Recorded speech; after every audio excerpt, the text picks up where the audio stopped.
There he goes. There he goes.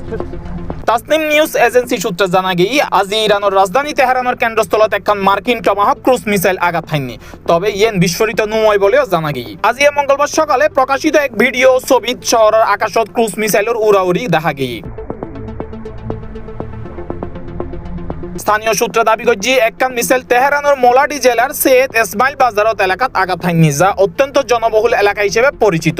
মিসাইলের warhead বিস্ফোরিত নইলেও তার আঘাতত অন্তত দুইজন দোয়ান ক্ষতিগ্রস্ত হই। ঘটনার পরপরই বোমা নিষ্ক্রিয়কারী দল ঘটনাস্থলত পৌঁছাইনে মিসাইলের ওয়ারহেড নিরাপদ নিষ্ক্রিয় করিবার হাত শুরু করছে এবং এলাকায় নিরাপত্তা বেষ্টনী দিয়ে ঘিরে দেওয়া হয়।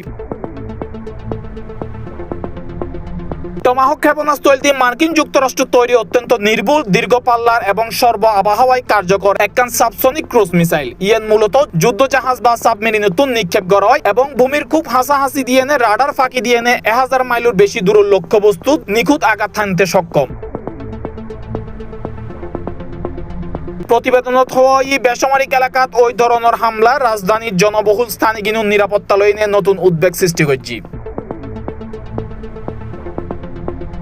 উল্লেখ্য, গত 28 ফেব্রুয়ারি ইসলামী বিপ্লবের নেতা আয়াতুল্লাহ আল খামেনি সহ একজন সামরিক কমান্ডার ও বেসামরিক নাগরিক নিহত হইবার পর যুক্তরাষ্ট্র ও ইসরায়েলের বিরুদ্ধে বড় আকারের সামরিক অভিযানের অভিযোগ উঠে।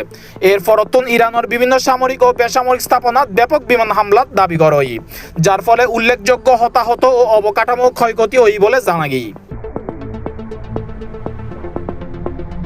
এর জবাবত ইরানের সশস্ত্র বাহিনী পাল্টা হামলা চালাইনে মার্কিন ও ইসরায়েলি অবস্থান লক্ষ্য করিয়ে ক্ষেপণাস্ত্র ও ড্রোন হামলা পরিচালনা করার বলে দাবি করে। International desk, C+ TV।